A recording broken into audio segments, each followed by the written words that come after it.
Assalamualaikum warahmatullahi wabarakatuh. Salam guru penggerak, tergerak, bergerak dan menggerakkan. Saya Desi Syuhada SPD, calon guru penggerak angkatan 8 SD Negeri Suak Pandan, Kecamatan Samatiga, Kabupaten Aceh Barat.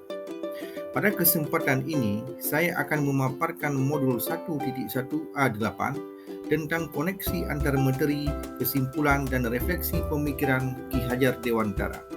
Bahwasanya inti dari pemikiran Ki Hajar Dewantara diantaranya adalah yang pertama, pendidikan yang berpihak pada anak, di mana anak atau murid adalah subjek dalam pembelajaran.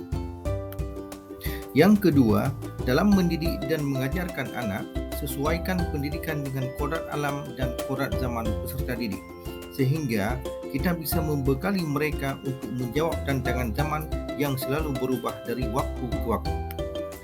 Yang ketiga, tujuan pendidikan adalah menuntun anak sesuai kodratnya untuk mencapai keselamatan dan kebahagiaan yang setinggi-tingginya.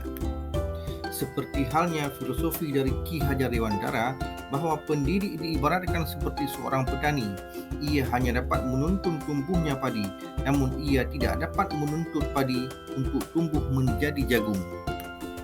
Yang keempat, di dalam menuntun anak, hendaklah sebagai seorang guru selalu berprinsip pada trilogi pendidikan dari Ki Hajar Dewantara, yakni Ing Ngarso Sung Tulodo, Ing Madio Mangun Karso, dan Tut Uri Handayani.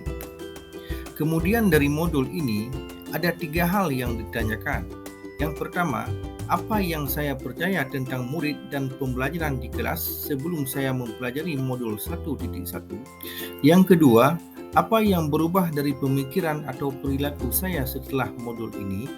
Yang ketiga, apa yang dapat segera saya terapkan lebih baik agar kelas saya mencerminkan pemikiran Ki Hajar Dewantara?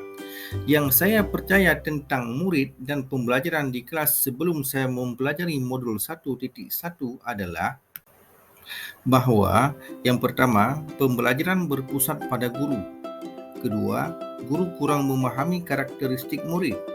Ketiga, siswa pasif dan motivasi siswa rendah. Keempat, pembelajaran terfokus pada ketercapaian materi dan KKM atau mengutamakan aspek kognitif anak. Dan kelima, suasana kelas yang tertib, tenang, dan anak-anak yang memahami materi adalah fokus utama guru.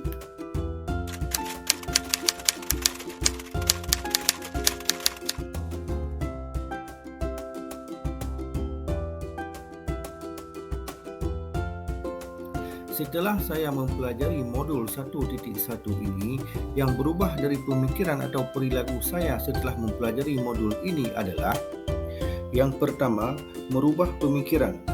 Guru bukan merupakan satu-satunya sumber belajar. Apapun di sekitar kita bisa digunakan sebagai sumber belajar anak. Anak bebas memilih dari sumber apa dan dari mana mereka gunakan sebagai sumber belajar.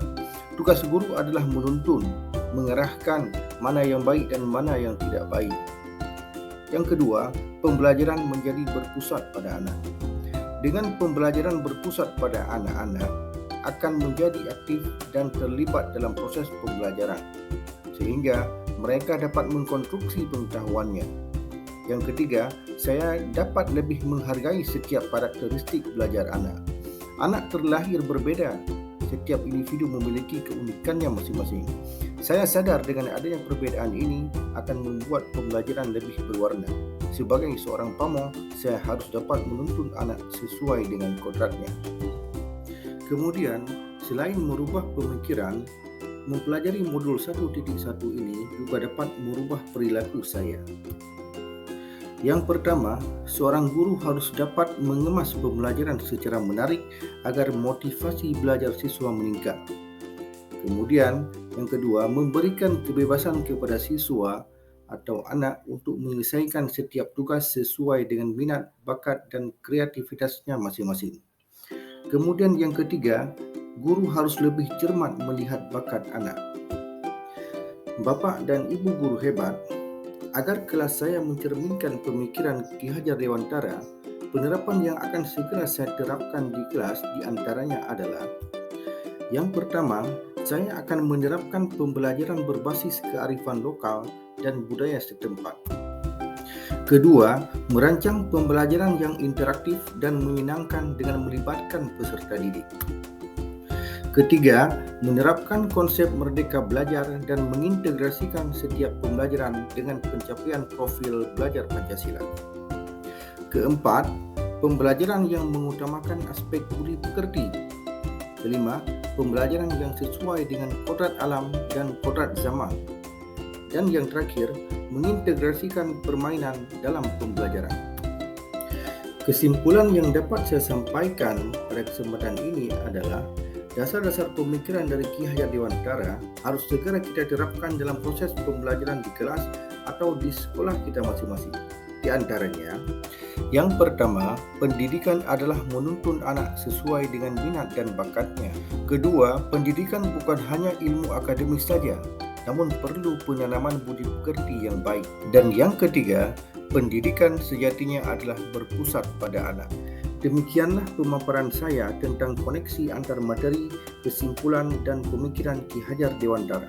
Mohon maaf apabila ada salah kata dari apa yang telah saya sampaikan. Yang benar datang dari Allah dan yang salah adalah dari keterbatasan ilmu yang saya miliki. Demikian, salam guru penggerak.